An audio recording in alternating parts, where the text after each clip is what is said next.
Halo teman-teman, selamat datang di Etnik Unik Channel. Kali ini saya akan sharing mengenai 5 hal yang diperhatikan Warren Buffett sebelum invest ke perusahaan. Artikel ini bersumber dari emiten.com. Teman-teman dapat akses di sana untuk informasi lebih jelasnya dan lebih lengkapnya lagi. Seperti itu. Ini 5 hal yang diperhatikan oleh Warren Buffett ini, selain untuk para pengusaha, calon pengusaha, atau yang bercita-cita ingin jadi pengusaha, juga bisa diterapkan ketika kita atau siapa saja atau investor yang hendak membeli saham di Bursa Efek Indonesia. Di Bursa Efek Indonesia itu kan tercatat beberapa emiten, beberapa perusahaan yang sahamnya itu dapat dibeli oleh publik, teman-teman.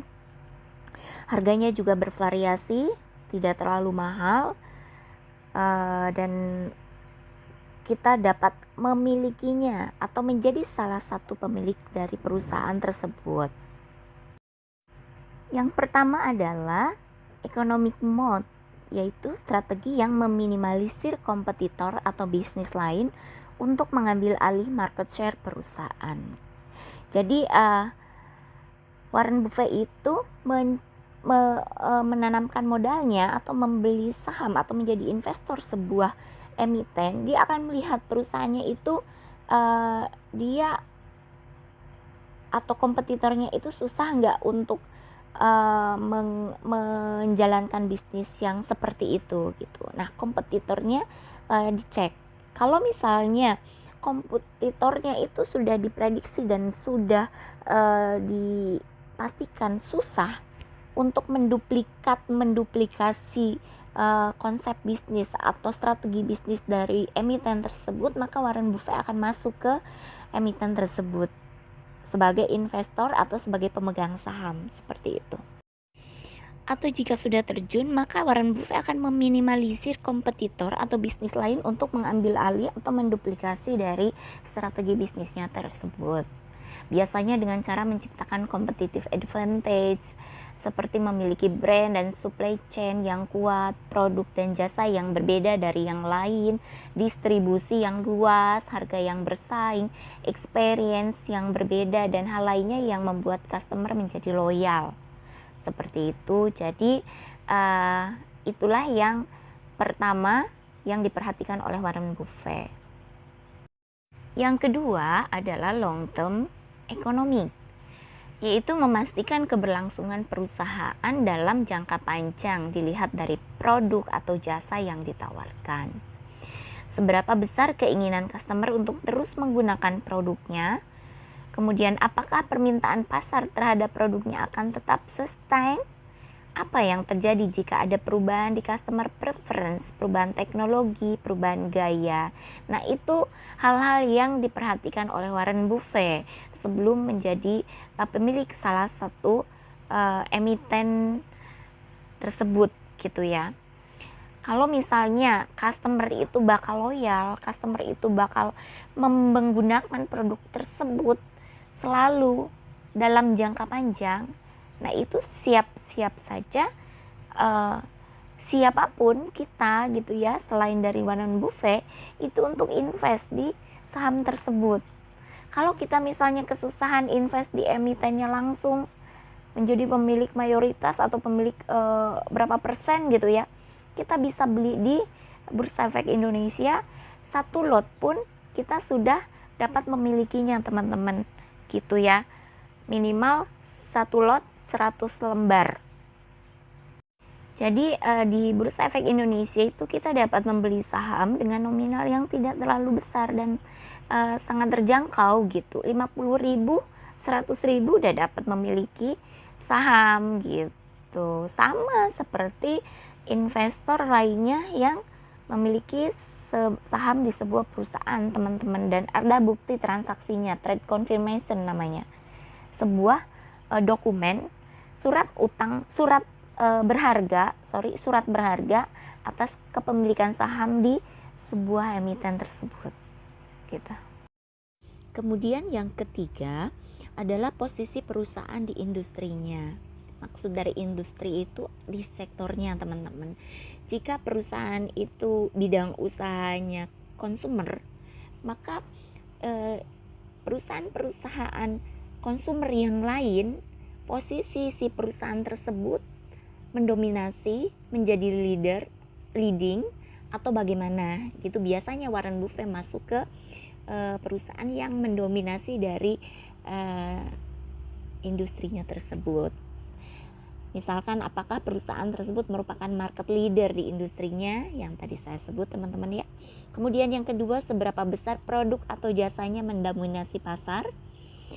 Kemudian seberapa efisien perusahaan untuk menyediakan produk atau jasa melihat dari jumlah market share. Perusahaan yang merupakan market leader atau memiliki market share yang besar di industrinya biasanya akan memiliki penjualan yang baik dan potensi keuntungan yang maksimal. Hal ini pun sama ketika kita investor ingin membeli saham di Bursa Efek Indonesia gitu. Kita bisa screening di masing-masing online trading aplikasi, itu ada menunya teman-teman semua ya.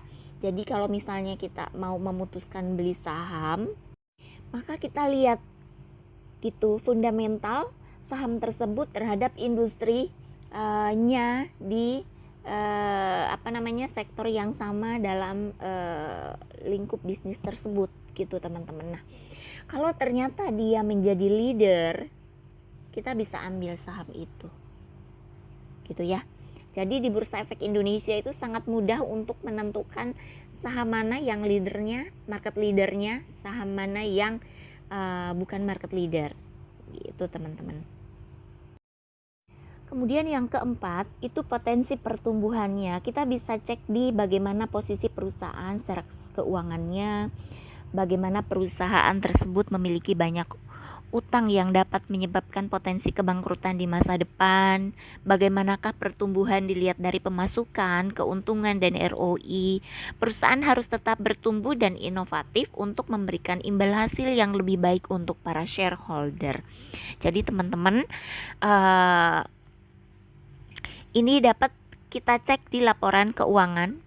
Itu di Bursa Efek Indonesia sudah tersedia di online trading, aplikasi trading di setiap sekuritas itu juga sudah tersedia. Karena perusahaan-perusahaan yang sudah listing di Bursa Efek Indonesia itu wajib submit laporan keuangan kuartal dan tahunan gitu ya, untuk dipublish di Bursa Efek Indonesia. Karena dengan IPO-nya atau listingnya sebuah perusahaan di Bursa Efek Indonesia, berarti perusahaan tersebut sudah siap menjadi perusahaan terbuka yang segala informasinya bisa didapatkan oleh investor. Seperti itu ya. Kemudian yang terakhir, yang kelima, teman-teman, yaitu value bisnis terhadap harga pasar. Value investor akan melihat apakah harga saham di pasar saat ini berada di bawah nilai intrinsiknya atau enggak. Jika harga turun karena berita negatif yang sifatnya sementara, sedangkan value dari bisnis tidak mengalami perubahan, maka investor akan menggunakan kesempatan tersebut untuk menambah jumlah sahamnya. Membeli perusahaan pada saat harga turun akan memberikan margin of safety terhadap performa perusahaan di masa depan dan juga memaksimalkan potensi keuntungan untuk waktu jangka panjang. Maka kita dapat simpulkan bahwa Warren Buffett ini menganut strategi bisnis berdasarkan value sebuah perusahaan, value dari berbagai macam sisi yang bisa kita value dari berbagai macam sisi yang digali oleh Warren Buffett gitu ya. Karena Warren Buffett sendiri merupakan investor jangka panjang yang setiap actionnya, setiap pembelian saham atas sebuah emiten akan selalu memicu kenaikan dari emiten tersebut, karena sudah semua orang tahu bahwa Warren Buffett ini benar-benar investor sebuah emiten berdasarkan kualitas sebuah perusahaan. Seperti itu teman-teman, semoga membantu dan menjadi gambaran atau menjadi inspirasi buat teman-teman yang ingin memiliki, yang modalnya besar, ingin membeli sebuah perusahaan, atau sebagai retail yang ingin membeli saham yang tidak terlalu banyak, dapat membelinya di Bursa Efek Indonesia. Ratusan perusahaan sekuritas tersebar di seluruh daerah di Indonesia. Perwakilan Bursa Efek Indonesia juga ada di setiap daerah, teman-teman dapat menghubunginya gitu kan. Jadi kita semua sekarang tidak kesusahan untuk memiliki sebuah perusahaan seperti Warren Buffett. Kita bisa akses dari handphone, dari laptop, dimanapun, yang penting ada sinyal internet. Terima kasih teman-teman sudah menyimak. Tetap jaga protokol kesehatan. Salam sehat selalu, salam sukses selalu, happy profit. Jangan lupa diversifikasi investasi untuk masa depan yang cemerlang. Sampai jumpa teman-teman semua.